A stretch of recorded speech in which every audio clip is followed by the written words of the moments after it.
Ce lion semble percevoir l'énorme et agressif rhinocéros comme une décoration vivante. Un animal trop grand et trop blindé pour l'attaquer. Alors pourquoi s'en préoccuper? N'est-ce pas? Malheureusement, le lion, je pense qu'il s'est trompé.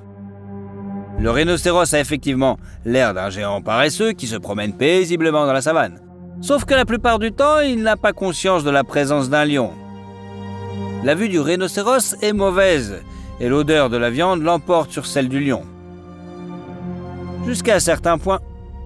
Puis, cette étrange tache prend du relief, son odeur devient plus claire. Soudain, le rhinocéros réalise qu'il s'agit d'un lion adulte. Bien sûr, le rhinocéros est effrayé, et juste après, c'est le lion qui est effrayé. Cette bête blindée de plusieurs tonnes armée d'une corne puissante n'a qu'une seule réaction au stress, une attaque rapide. Le lion a sous-estimé l'agressivité du rhinocéros. À plusieurs reprises, la corne du rhinocéros s'est approchée du ventre du lion. Heureusement, le chat a esquivé la menace au dernier moment, ce qui lui a sauvé la vie. Malgré la force et la bravoure incontestable des lions, on peut déjà comprendre qu'il existe des animaux capables de bondir sur eux de manière impressionnante. Et c'est peut-être le combat le plus épique entre un lion et un ratel. Après tout, ce bébé a la taille d'un petit coussin de canapé, soit environ 30 fois plus léger qu'un lion. Cela dit, même un seul ratel peut se battre contre un groupe entier de lions.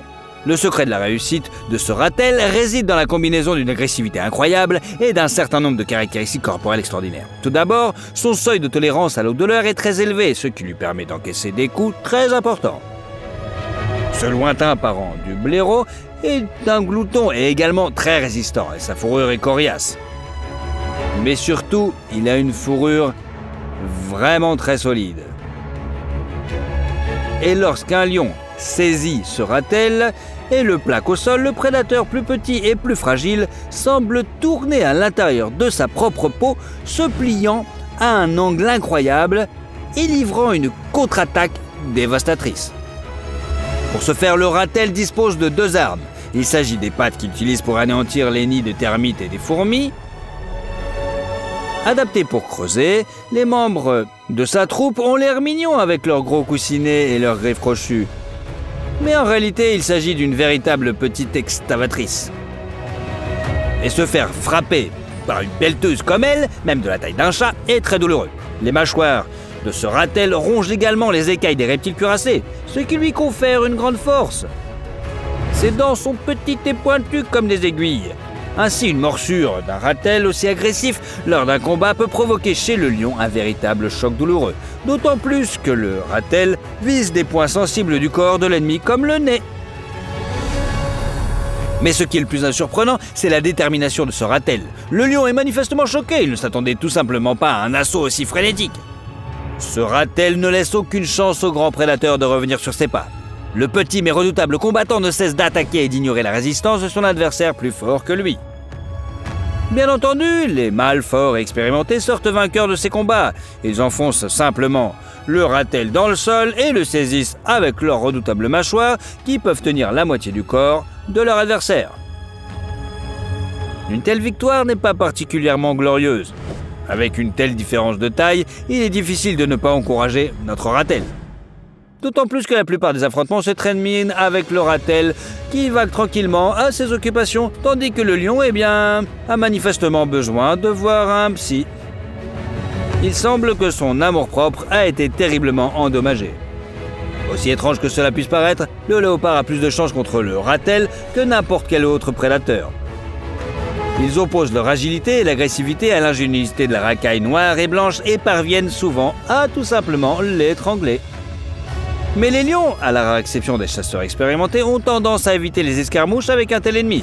Si plusieurs lionnes se mettent au travail, elles vaincront bien sûr un ou deux ratels, mais l'effort fourni et le risque de blessures graves ne valent tout simplement pas l'énergie que les lions retirent de la consommation d'une si petite quantité de viande.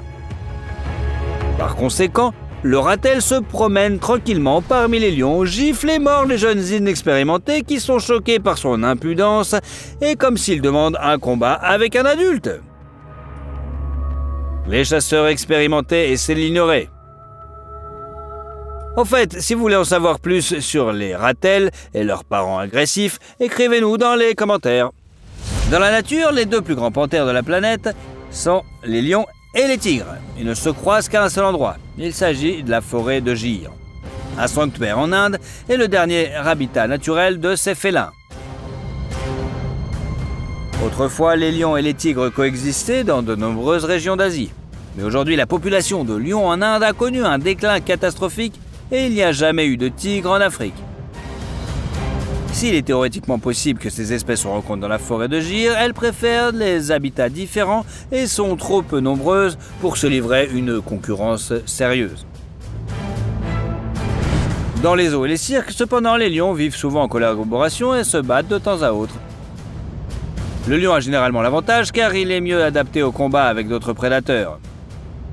Le tigre est physiquement plus fort, mais c'est avant tout un chasseur, pas un guerrier. Il y a cependant des exceptions. Ce lion a clairement sous-estimé son adversaire. Le tigre se bat très activement. Il lance une série de coups, mais le manque d'expérience se fait sentir. Le prédateur rayé a beaucoup plus de chances de rater son coup. Ses coups se heurtaient à la dense crinière qui fait office d'armure naturelle, si bien que ses griffes glissent sans dommage sur le cou du lion.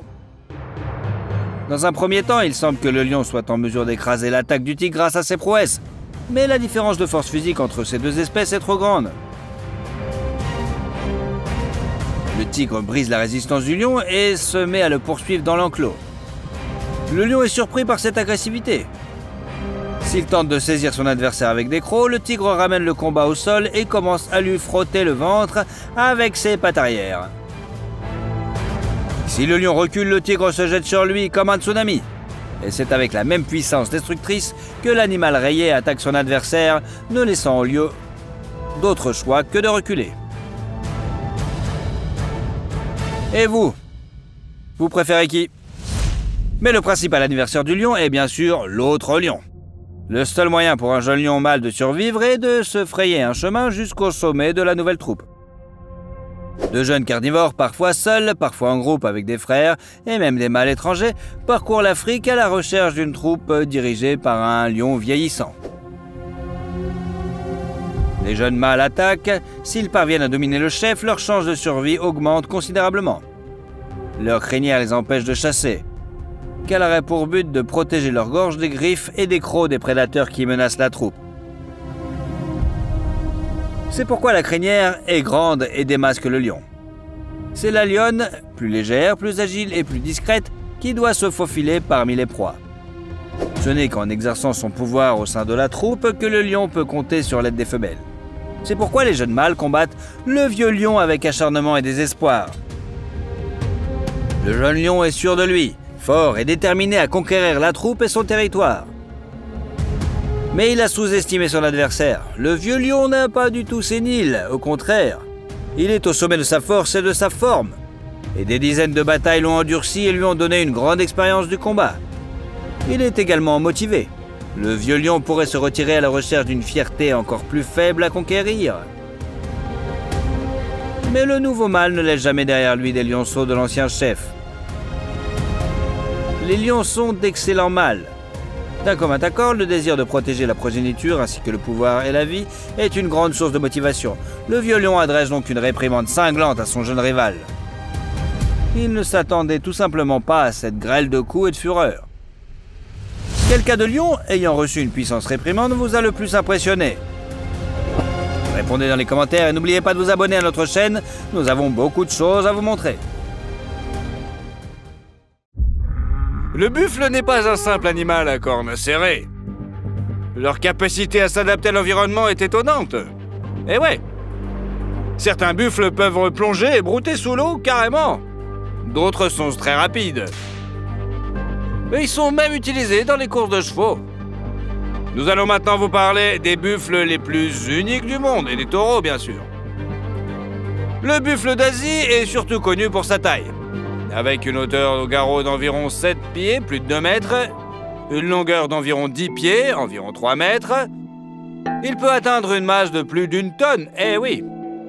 Pas mal, non?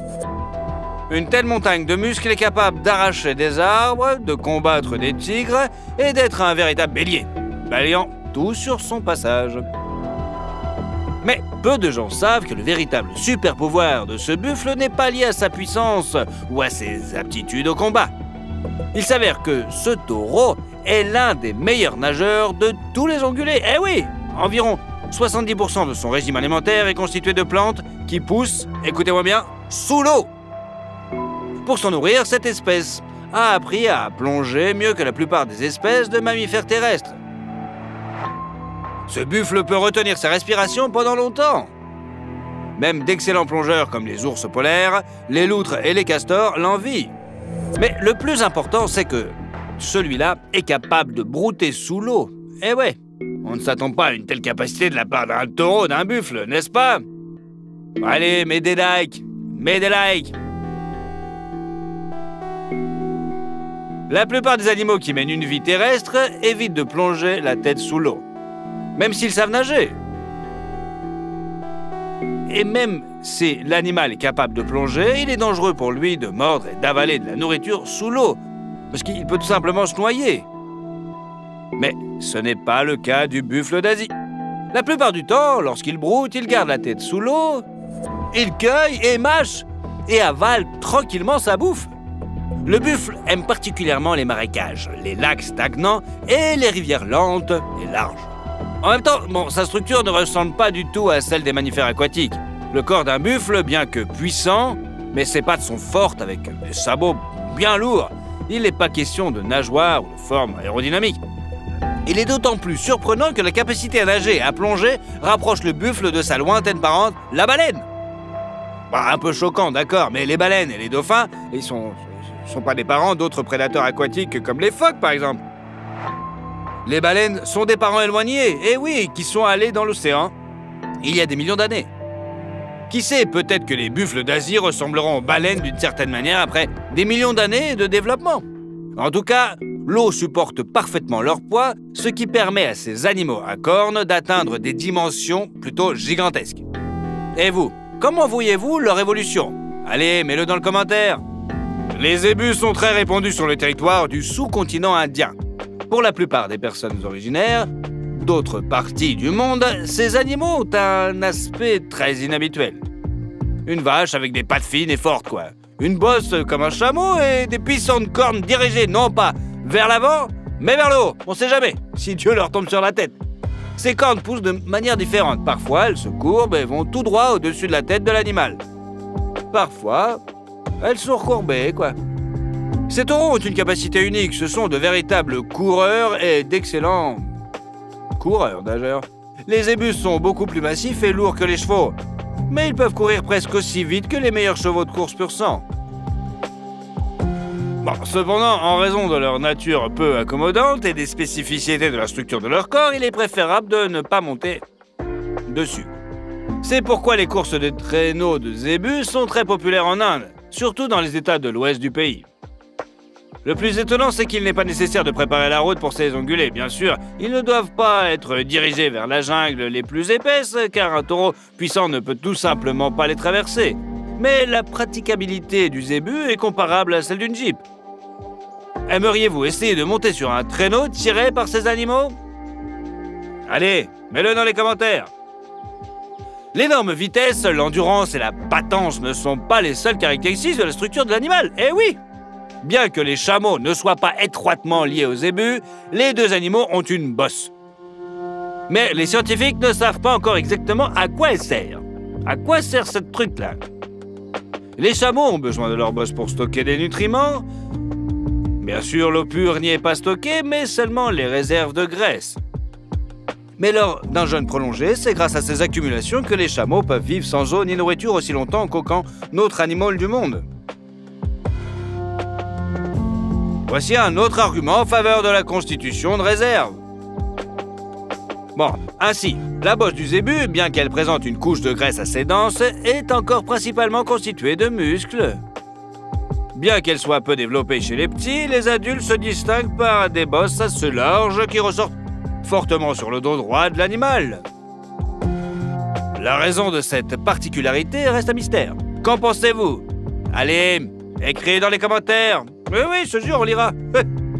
Et le zébu peut grogner comme un lion. Les sons émis par ce taureau diffèrent selon la profondeur de l'utérus. Ah, on peut les entendre à des kilomètres à la ronde. Quelle serait votre réaction si vous entendiez quelque chose de ce genre en vous promenant en Inde? Hein? Par ailleurs, les zébus ne sont pas des parents des vaches ordinaires. L'ancêtre de la vache européenne, dont sont issues la plupart des races dans le monde, regardez, c'est lui, l'ancêtre du zébu, était plutôt asiatique. Ces deux branches ont divergé il y a environ 300 000 ans. La partie du zébu est l'Indonésie. Mais il y a plusieurs siècles, cette race s'est répandue d'abord dans toute l'Asie, puis a gagné l'Afrique et enfin toute la planète. Le zébu brun est apprécié pour son endurance. Une vache de cette race est parfaitement adaptée à la vie dans les tropiques chauds et arides, ou à l'inverse, humides. Mais génétiquement, cette race ne s'est pas trop éloignée de sa parente européenne, de sorte qu'elles peuvent se croiser et donner une progéniture saine, voire très saine, dotée d'une excellente immunité. Le zébu produit également un lait très gras et nutritif, mais beaucoup moins qu'une vache européenne. C'est peut-être pour cela qu'il y a plus de zébus que d'habitants sur les territoires de Madagascar. Mais ce n'est pas seulement pour des raisons pratiques. Cet animal joue un rôle important dans la culture locale. Les taureaux sont connus pour le fait que, contrairement à la plupart des autres herbivores, ils préfèrent affronter le danger en se battant plutôt qu'en essayant de s'enfuir. Même les grands antilopes ont peur de se battre avec les lions et autres prédateurs, bien qu'ils dépassent leur taille. Il en va tout autrement du taureau. Lorsqu'il voit un chasseur, il est plus enclin à lancer une contre-offensive et même à porter le premier coup s'il se sent menacé. L'arme principale du taureau, bien sûr, est une force incroyable et des cornes puissantes. Il n'est pas surprenant que, compte tenu de sa nature pugnace, le Texas Longhorn effraie par sa seule apparence. En effet, ces taureaux possèdent les cornes les plus longues du monde parmi tous les animaux de leur espèce. La longueur d'une corne peut atteindre 1,80 m.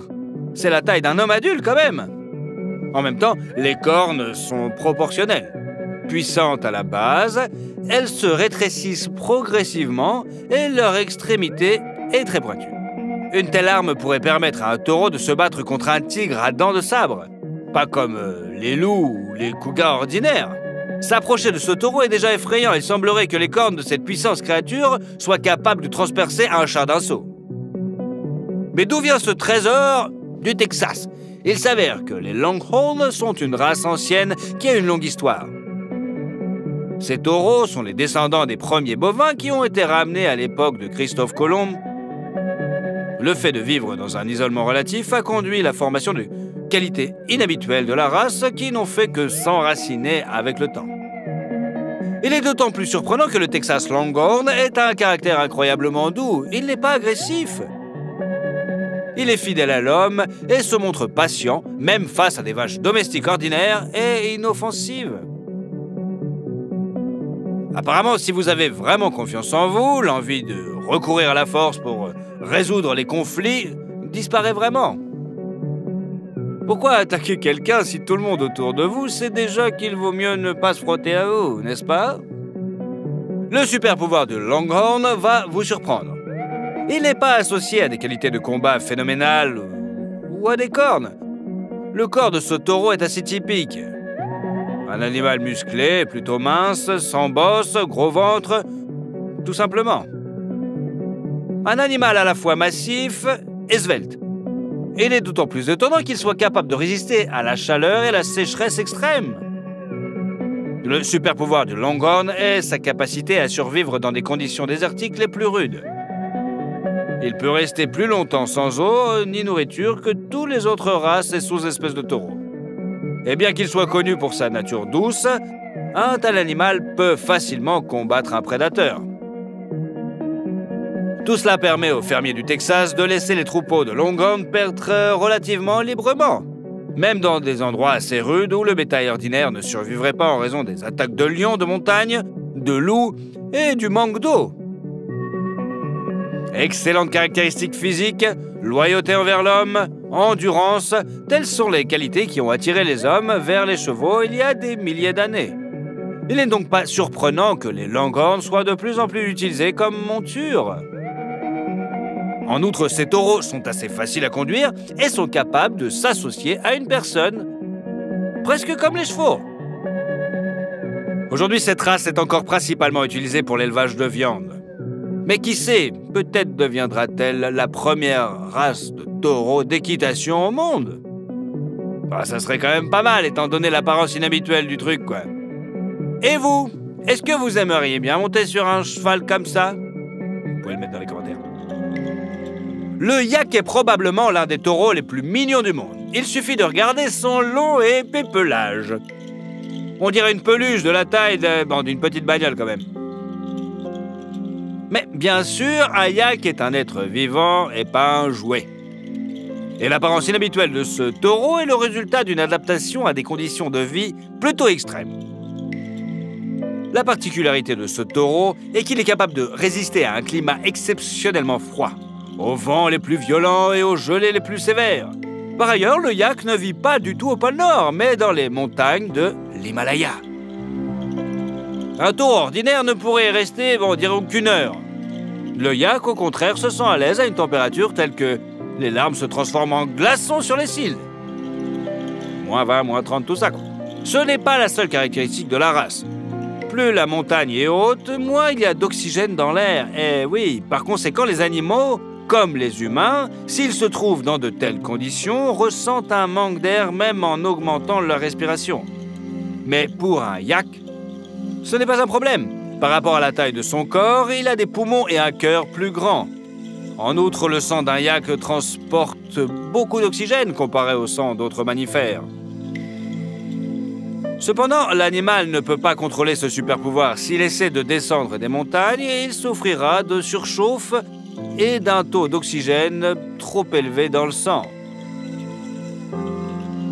En raison de l'absence quasi totale de chaleur dans les montagnes, l'échange thermique des yaks sauvages a changé. Ils n'ont pratiquement pas de glandes sudoripares et partant, qui nous semble frais, le yak souffrirait de surchauffe et de coups de chaleur. Il y a environ 3000 ans, les yaks ont réussi à être domestiqués. La manière dont ils sont parvenus reste un mystère. Le fait est que le yak sauvage ne tolère tout simplement pas le territoire maîtrisé par l'homme. Il déteste les terres agricoles, évite les humains et a un tempérament féroce. Il faut une douzaine de loups adultes pour venir à bout d'un yak adulte. Bien que cet ongulé évite l'homme, il n'a presque pas peur. Mais d'une manière ou d'une autre, certains de ces animaux ont réussi à être apprivoisés. Les yaks se battent également entre eux, généralement pour s'approprier une femelle. La plupart des taureaux et autres animaux à cornes rencontrent des cornes dans de tels cas. Mais le yak est cruel. Il essaie de frapper son adversaire du côté pour lui infliger une blessure grave. Cependant, dans la plupart des cas, ces combats ne se terminent pas fatalement et les deux adversaires survivent, bien que bien meurtris. C'est ainsi qu'est apparu le yak domestique, un animal très important pour de nombreux peuples de l'Himalaya. Il donne de la laine, du lait et est utilisé comme un animal de bas. Un yak domestique est beaucoup plus petit qu'un yak sauvage et un caractère plus calme. Le yak sauvage mesure environ 2 mètres et pèse jusqu'à 1 tonne. La longueur du corps du yak sauvage mâle dépasse 4,5 mètres. Ce qui en fait l'un des plus grands animaux de montagne au monde. Les animaux domestiques sont presque un quart plus petits. Ils peuvent vivre en dehors des montagnes, tolèrent l'élevage dans les fermes, mais ils ont en même temps conservé l'endurance de leurs ancêtres sauvages. En même temps, le yak domestique se croise avec d'autres espèces et races de taureaux, et même avec ceux qui vivent dans un climat relativement chaud et humide. En général, le croisement est utilisé pour donner à l'hybride un caractère plus docile. En effet, bien que le yak domestique soit un animal flegmatique, il reste assez têtu et l'éleveur doit se montrer prudent avec lui. Quel type de taureau unique vous a le plus frappé?